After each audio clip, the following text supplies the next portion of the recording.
बघा, एका मत्स्य संग्रहालयात काही मासे आहेत, त्यातील 8 ठिपकेवाले आहेत.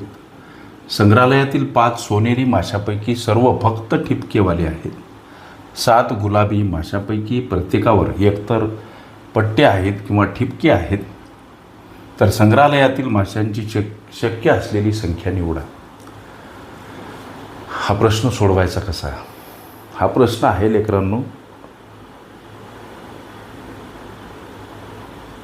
32 माणसं उदाहरणार्थ चहा पितात, 35 माणसं कॉफी पितात, पैकी 22 माणसं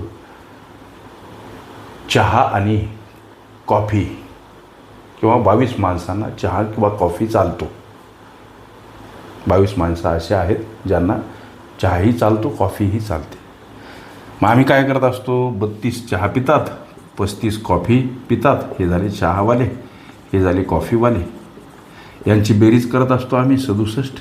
आणि 22 लोक असे आहेत की जे चहा किंवा कॉफी पैकी काही बी चालते बाबा, किंवा दोन्ही पिणारे आहेत बाबा. मग आम्ही अशा पद्धतीची ही वजाबाकी करतो आणि सांगतो की बाबा 45 व्यक्ती आहेत. कोणते? असे 45 व्यक्ती आहेत की केवळ चहा आणि केवळ कॉफी पिणारे. लक्ष द्या. मग अशाच धर्तीवर हा प्रश्न. इथं मत्स्य संग्रहालयात काही मासे, त्यापैकी 8 ठिपकेवाले. बघा, इथं 8 मासे काय आहेत? ठिपकेवाले आहेत. 8 मासे ठिपकेवाले. ही सगळी माशाचीच गोष्ट आहे. 8 मासे ठिपकेवाले आहेत. संग्रहालयातील 5 सोनेरी माशापैकी सर्व फक्त ठिपकेवाले. 5 सोनेरी मासे आहेत, मात्र कसे आहेत? तर ठिपकेवाले आहेत. 5 जे सोनेरी मासे आहेत लेकरांनो, सोनेरी हे मासे आहेत, मात्र कसे आहेत? तर ठिपकेवाले आहेत. होऊ शकते की हे 5 सोनेरी मासे ठिपकेवाले याच्यातलेच आहेत. जसं इकडं आता रामायण सांगितलं का, तत्पर आहे.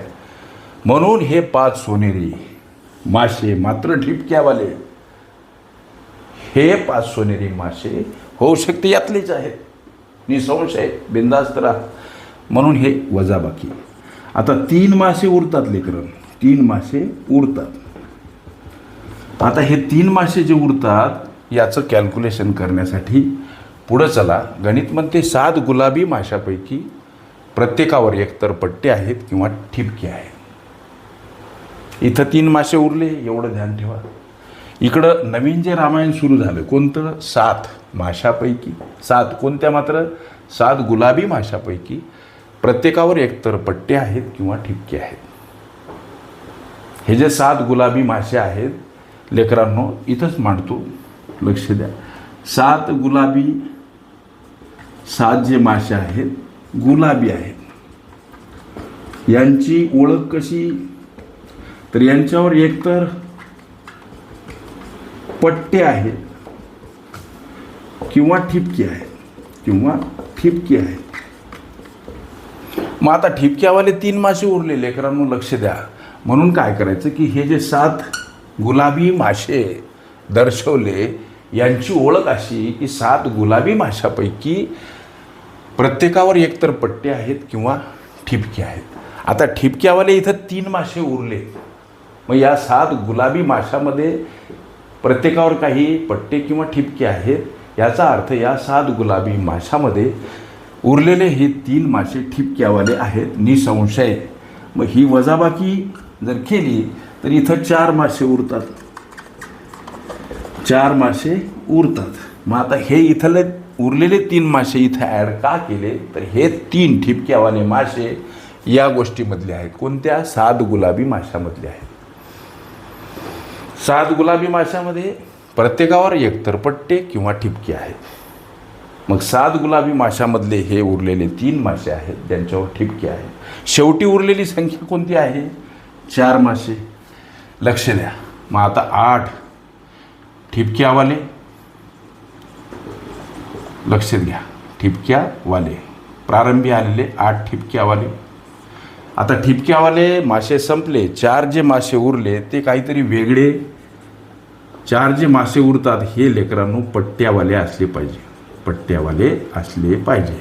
आम्हाला जो प्रश्न विचारला की संग्रहालयामध्ये असलेली माशांची शक्य असलेली संख्या निवडा, त्याचं उत्तर काय, तर ही बेरीज 12 मासे. ॲब्सुलेटली मला असं वाटतं हे करेक्ट ॲन्सर असलं पाहिजे. एखाद्या वेळेस तुमच्या उत्तरासोबत याला निहाळा परखा, पर्यायामध्ये 12 हा पर्याय आहे का. संग्रहालयातील माशांची शक्य असलेली संख्या निवडा, 12 मासे हे या प्रश्नाचं ॲक्युरेट ॲन्सर. ओके. संकीर्ण प्रश्नसंच ही माझी प्लेलिस्ट अवश्य बघा. त्यामध्ये विविध स्पर्धकांनी विविध अंगांनी विचारल्या संभाव्य अशा असंख्य प्रश्नांचा सराव तुम्हाला करता येईल.